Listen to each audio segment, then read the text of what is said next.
So we're going to get started with our first breakout session for today.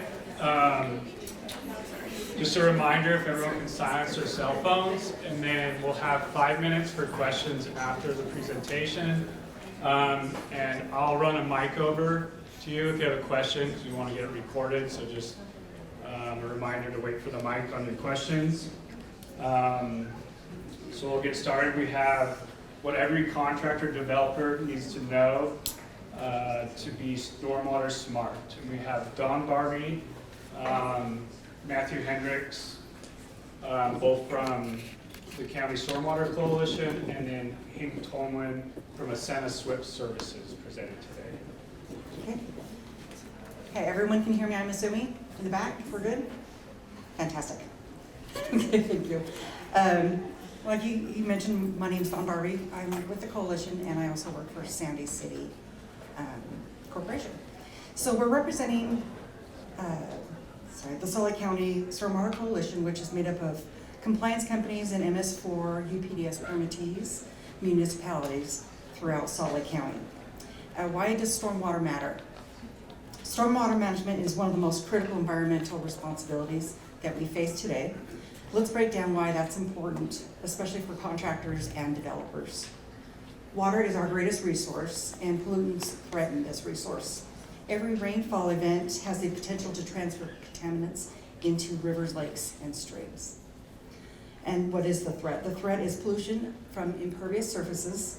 Roads, parking lots, construction sites don't absorb water. Therefore, stormwater carries oils, contaminants, such as trash, chemicals, and sediments directly into our waterways. This leads to degraded water quality, harming aquatic life, and making water unsafe for humans. So why contractors and developers play a role? Construction sites are hotspots for sediment and pollution runoff. Developers make landscape choices about drainage, materials, and vegetation, which directly impacts water quality. And now I will turn it over to Matthew. Good morning. My name is Matthew Hendrix. I'm with Salt Lake City Public Utilities and Stormwater Quality. I'm here today to discuss the 3 parts of construction, the 3 phases of construction. And I'm going to start with pre-construction before we pass it off to Hank Tolman for during construction, and I'll follow up with post-construction. During pre-construction, you want to first think about your planning and documentation needs for the project.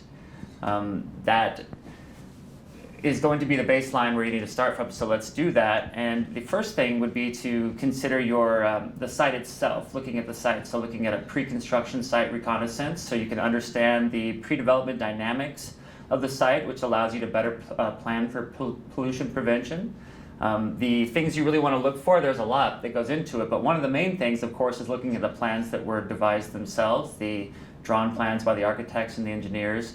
You want to look at the clearing, grading, and the construction plans for the dynamics of the site to include the kinds of pollution that are going to be generated, but also the phases of construction that you need to consider. So it's really important to know your plans first, obviously, but then you want to look at the site, and there's various factors to consider, like the soils, which are important because they can change the selection and effectiveness of erosion and sediment controls. That's including dewatering, because smaller soil particles are harder to filter out or settle out, so the larger particles make it a little easier. So it's just important to know what you're working with, since that you can adjust. Vegetation is also important, partly because you can phase the project and leave existing vegetation where possible, but also because you do have to replace that vegetation after the project is completed, and you have to replace it with at least what was there before the site was developed.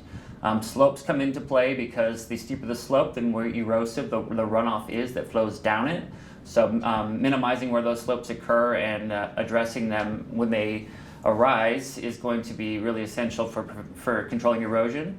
You do need to keep in mind the sensitive areas on the site. That's areas that maybe are water bodies or wetlands, but also things like riparian buffers and injection wells and infiltration galleries.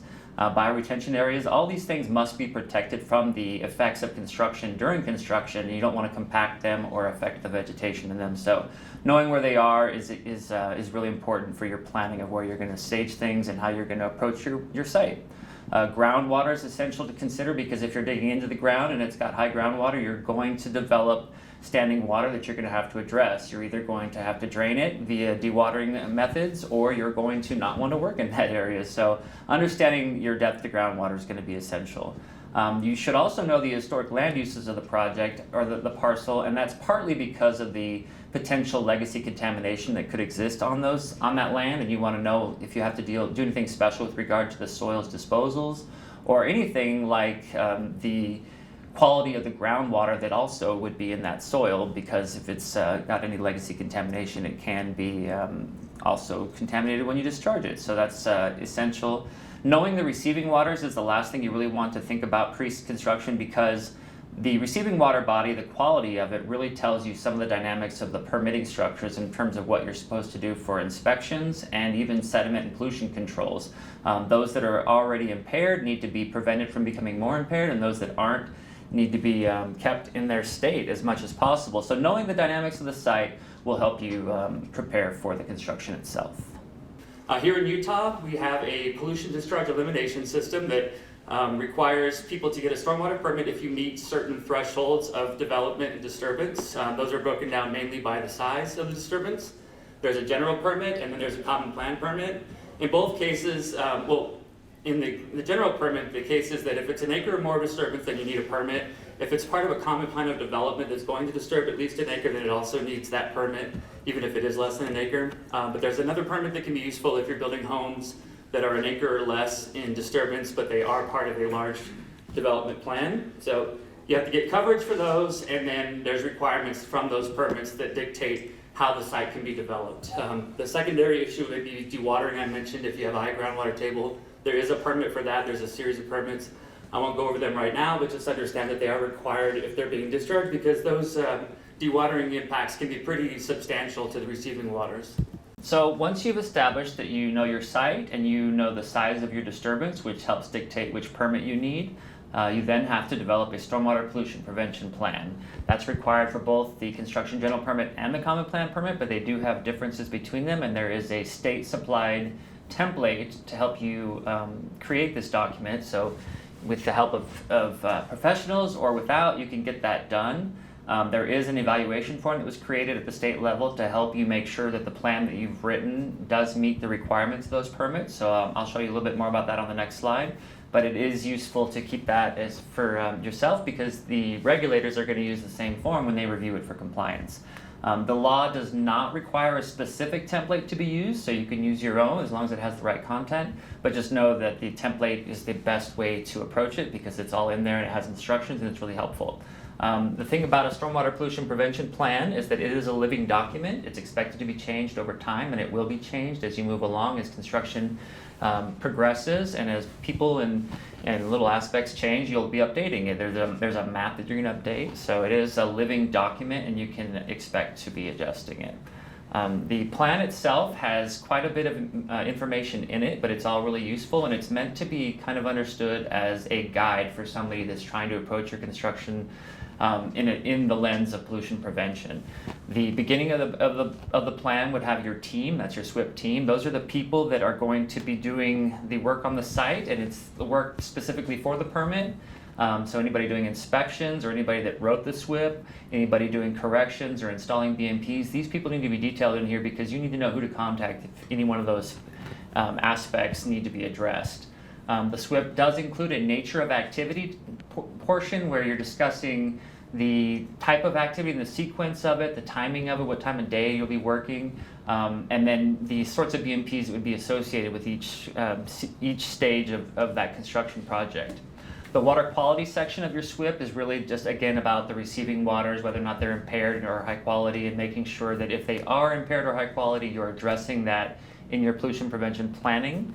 And then there's certain things like dewatering that would also be included in that water quality section.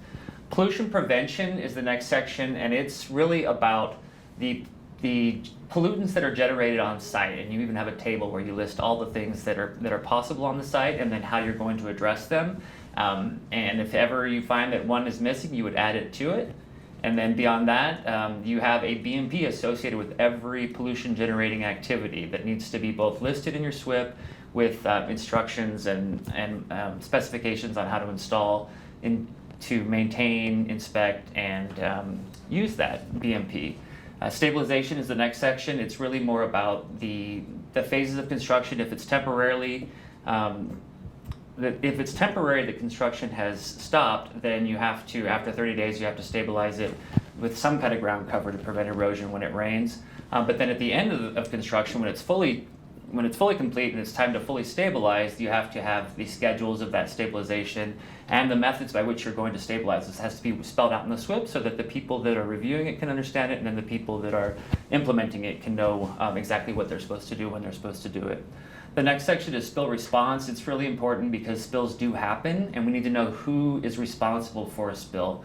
What are they going to do to stop it, to prevent its migration downstream from entering surface waters? Who's going to call it in the report if there's a need to report it to the state? There are reportable quantities that are listed in here. And it usually has contact information for both the county and the state and even the city so that anybody can immediately know who to call and what to do in the event of a spill. So it's a really important section. The next is the inspection frequency. It's dictated by the permit. So if you have a common plan permit, it's every week. But if you have a construction general permit, then there's a variety of options that usually involve an inspection and then possibly a rain event inspection. But that is spelled out in your SWPP, and if you change that, you just have to update your SWPP to say when and why you're changing that frequency. But it is important because your regulators are going to check to make sure that you are conducting your inspections at the frequency that you've stated in your SWPP, and if you're not, then you're out of compliance until that's addressed. A really important component of the SWPP is the BMP map. It's basically your site map, and it's where you will update whenever you install a BMP or wherever you take one out, whenever a spill occurs, wherever your waste is being held, where your stockpiles are held. This is all really good information visually for a regulator, but also for yourself to be able to see sort of the progression of the site and know exactly what goes where. And your inspectors, both yours and the regulatory inspectors, are going to be looking at that map to make sure that it matches with what the site has on site. So it's really, really important that that map is kept up to date, and it will always have a name and a timestamp associated with any changes that are made on that map. It's really essential. The next is the permit coverage itself. So you want to have either a stormwater, a dewatering, or a dust control permit. All three of those will be in here. These are in appendices usually. It's just something that shows that you have the coverage that you need for the work that's being done. And if it's in there, then you're great.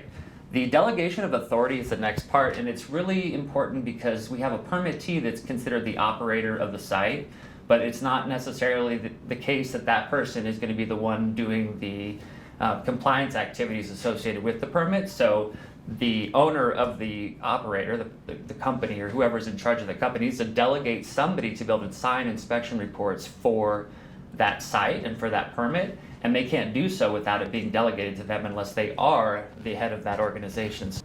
So once the SWPP has been developed, you do want to make sure that it was written in compliance with the permits that it's associated with. And as mentioned, we have an evaluation form that was created at the state level and shared statewide that was written to ensure that those requirements of the permit are addressed in your SWPP. The template helps as well, but this evaluation form is not only what you're going to use, but also what the reviewers are going to use in order to confirm compliance. So there are 4 parts to this form. The first one is just an introductory instructional section that explains why we have it, what to do with it, how to use it. And then the next section is actually helping you to determine that you have the right permit, because there are 2 general permits, the construction general and the common plan permit. And the common plan permit's only meant for residential lots that are less than an acre or an acre or less that are part of a common plan of development, but you can only have 1 permit for each lot, and I think I mentioned that earlier. But the idea is that you don't want to end up with the wrong permit, and you would have written your SWPP specific to a specific permit, so if you pick the wrong one, you're off on a tangent that you need to backtrack from. So that's why Section 2 is really valid and helpful. Once you've established that you have the right permit and the right SWPP written, you then would jump to the Section 3 for construction general permit or Section 4 for the common plan permit. And it's written in the same order as the state template for the SWPP, so if you have used that template, it'll be very easy to follow. If you haven't, it's a little more difficult because you have to jump around in the plan. But all you do is start from the beginning and you read your way through it. Each question has a yes, no answer. Yes being in compliance, no is out of compliance, no is bad.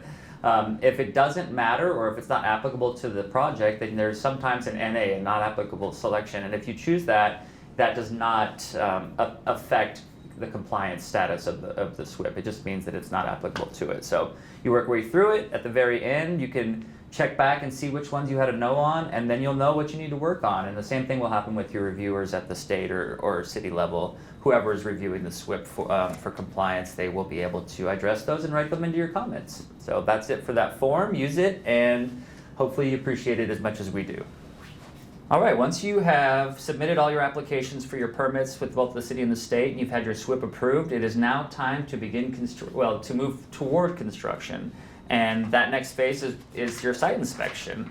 That is handled usually through an MS4, which is the regulatory authority that's overseeing the site, but sometimes it can be through the state if it's not in an MS4, not in a city. But that meeting is required by the permits that those entities operate under, but it is also a good opportunity for you as the operator of the site to become, if you're not already, become very familiar with your SWPP, but then you meet with your regulatory authority to make sure that you're both on the same page.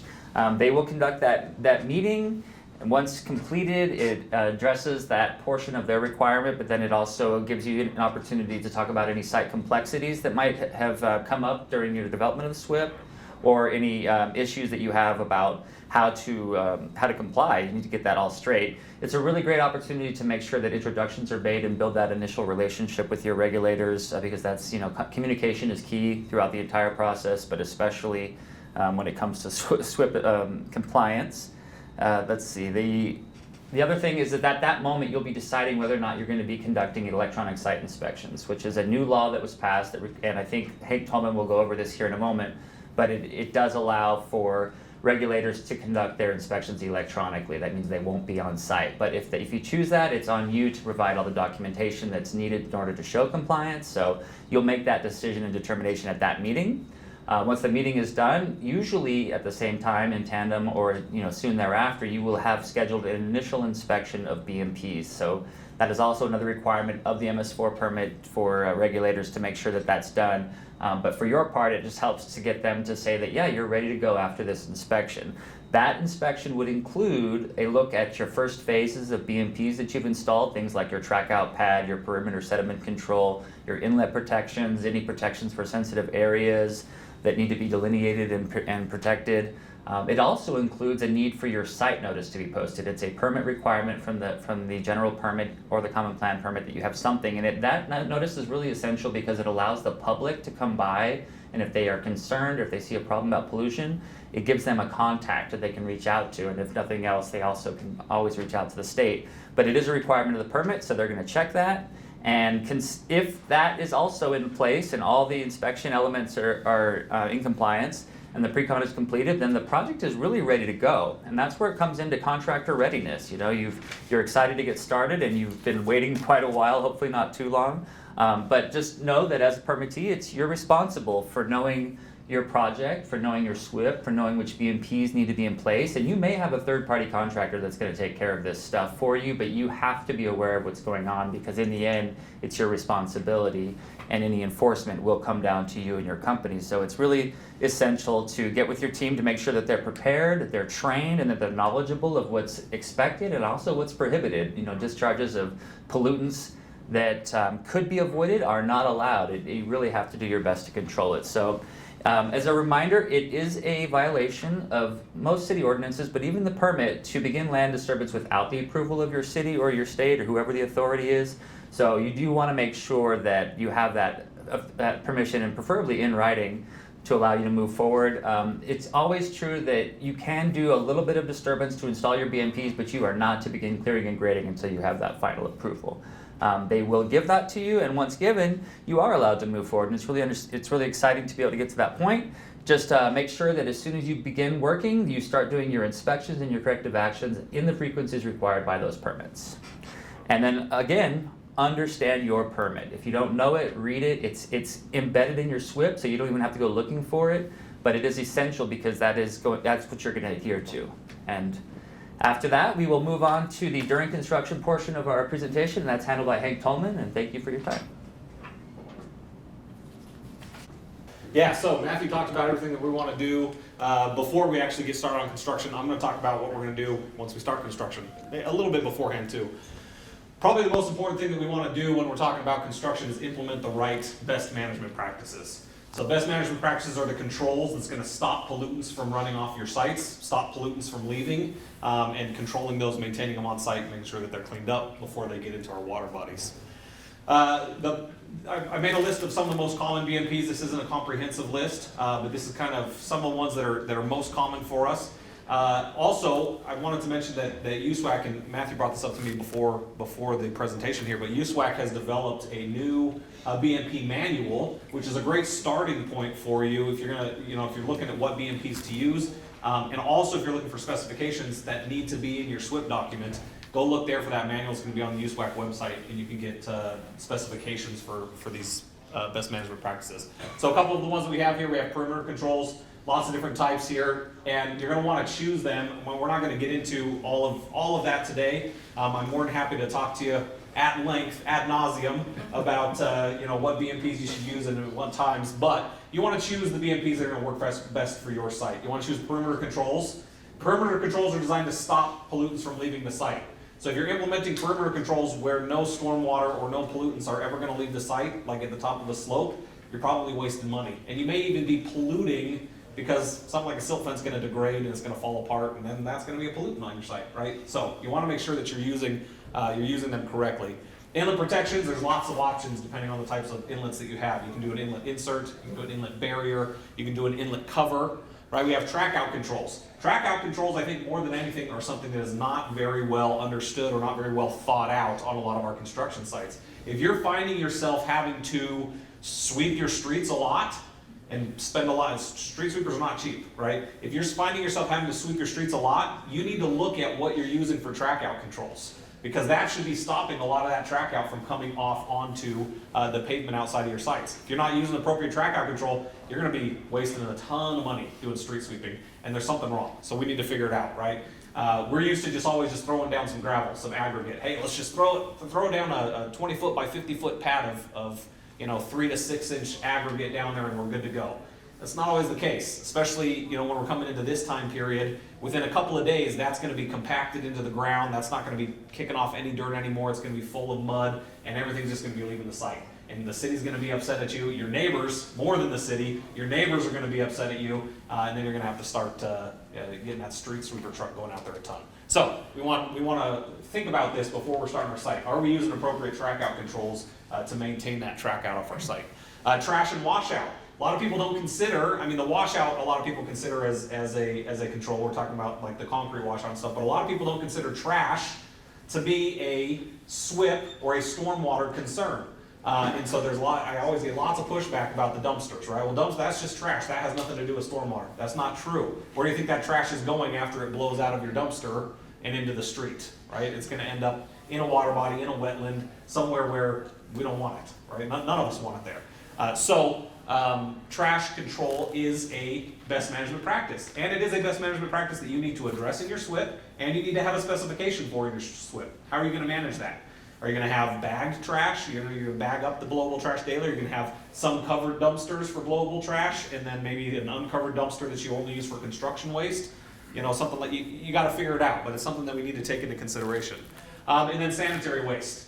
I have seen so many portable toilets tipped over in the gutters and blue juice running down the gutters. It's disgusting, and we don't want to swim in that, right? Nobody wants to go out and into beautiful Bear Lake where it's nice pristine waters, and then there's some blue juice floating along next to us. It's disgusting, right? So we need to make sure that we're managing this properly. Those portable toilets, if you haven't tried, next time you see a portable toilet that's not staked down, try moving it. It's incredibly light. The wind will blow it over. It absolutely will. They need to be secured so that they're not going to blow over and pollute our water bodies, right?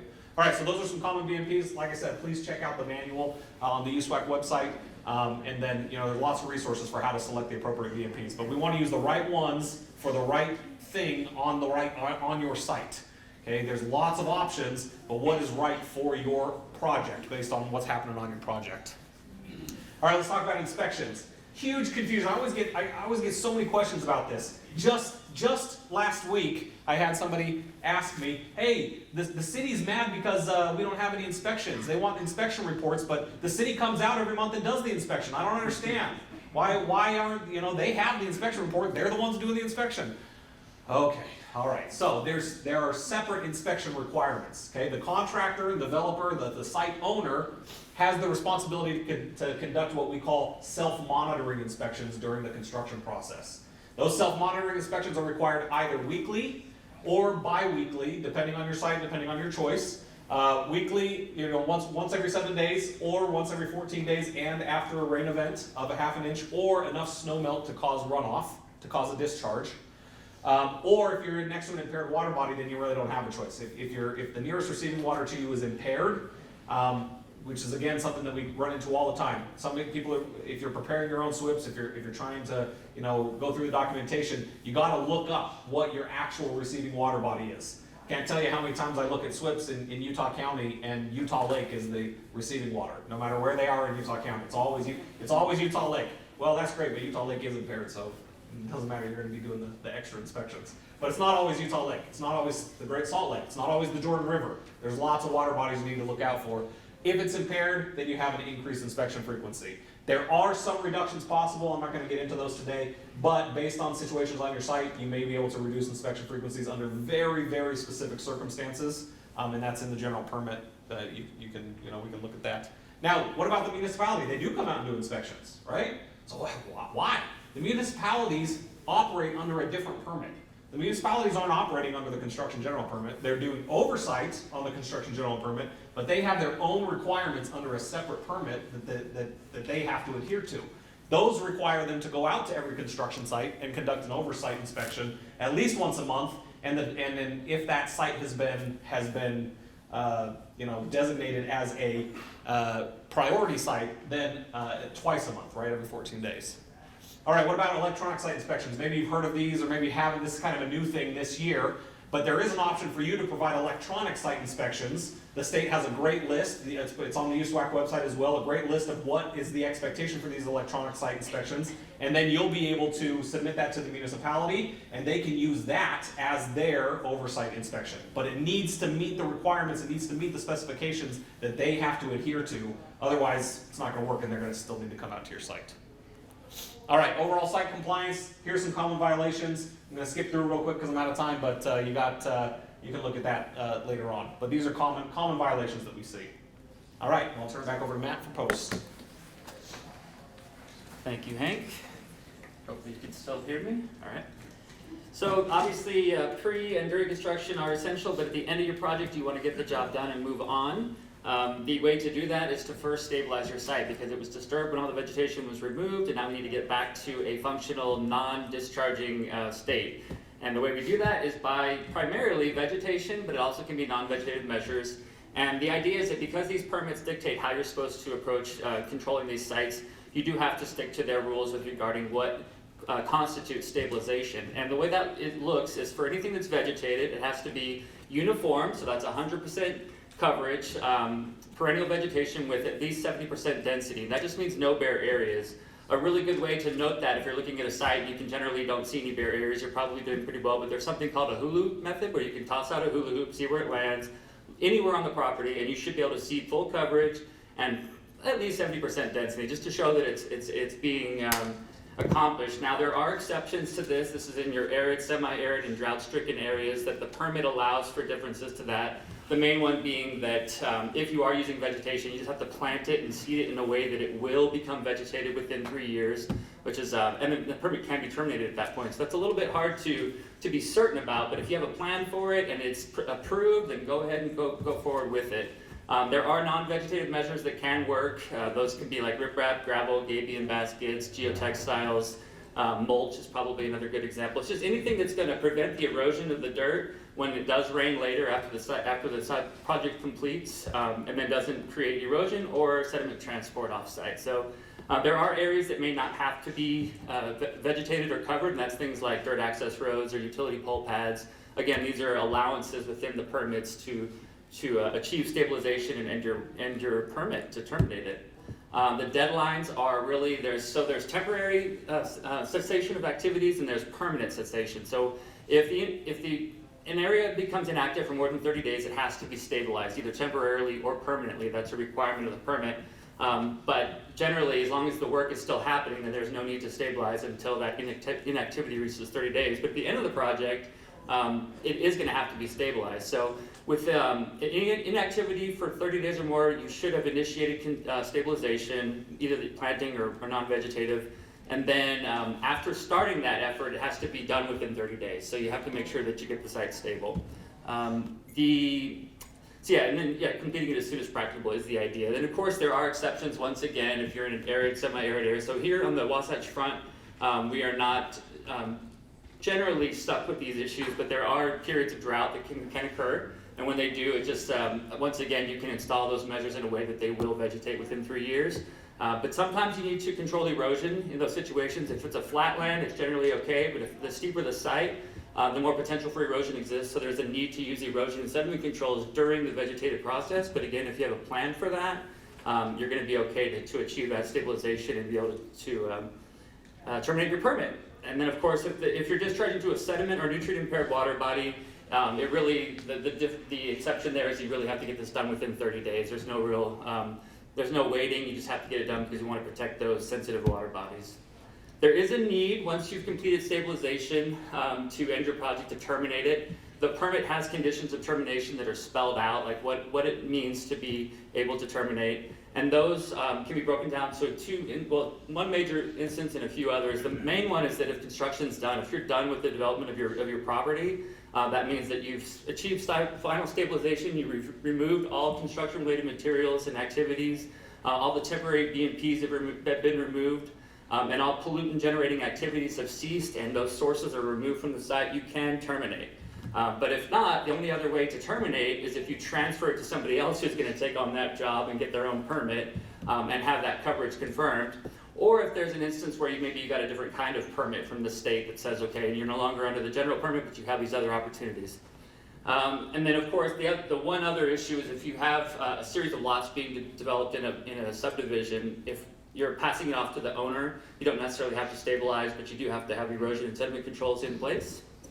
And then once you've done that, you submit your form to the state saying that you're terminating. When you do that, it triggers the cities to know that you're ready for termination, and then they can come out and do their final inspection. But it's really important to communicate with your inspectors for the regulatory authority so that you have a conversation about when this is necessary. You will have to terminate your city permits if you have one with the city. Otherwise, just follow whatever those requirements are. You have to schedule a final inspection. That's where the city's going to come out and confirm what we just talked about, whether or not the site is stable and whether or not it's ready to be closed out. And then, that has to be approved. That termination through the Central Data Exchange is the place with which permits are obtained and terminated through the state. That is the last step, is where the city will come out and approve that termination. And once that's done, you're ready to go and you can move on with your life. But the last element of this is that there is a consideration for after construction is completed. There's a lot of research and documentation out there about what happens to a property once it's been developed and how that additional runoff and the quality of that runoff from those properties can affect water quality. So sometimes, depending on the situation during planning and development of the plans for a project, it can be required to use long-term stormwater management BMPs. Those are things like detention and retention ponds, permeable pavements, bioswales, vegetative buffers. These are all uneven treatment devices. These are all things that will to help protect water quality after development. And if you've been required to include that in your planning and you've built that, I think your last job is really to make sure that those were installed to plan as expected and required. And this is something that you can show, and somebody should have been inspecting it from the city side. And then the last step is to have either yourself or somebody should have developed a long-term stormwater management plan. That's required by the MS4 permit, that cities and municipalities then go to property owners and say, hey, this is needed. We're going to regulate the fact that you've developed one and stuck to it in perpetuity. This sticks with the property owner as well. It's not just the developer that has to deal with it. That's why it's nice if it's developed early, but it does need to be in place once the property has changed hands. And cities will come out and regulate that. There are fines possible for not maintaining those BMPs, so it's just really essential. And that's really the last step. We've gone through the full arc of construction, so I think the big picture here is that we are protecting water resources by controlling development in a way that minimizes stormwater pollution. Dawn, did you have final comments? We all live downstream. We all live downstream, that is so true. And I hope we all remember it. And the next time you see a construction site, if you're not sure about what you're seeing, you can go up to their SWPP sign and look at who is operating that site and who can you talk to about the concerns that you have, because it is public facing. We are interactive and we do have to respond. And if you see a problem that you can't address through that effort, contact your city, local, state authorities and let them know what you're seeing. And as developers and contractors, if you have any questions about what you're accomplishing or having to deal with on a site, it's really essential to reach out to your authorities to make sure that everybody's on the same page.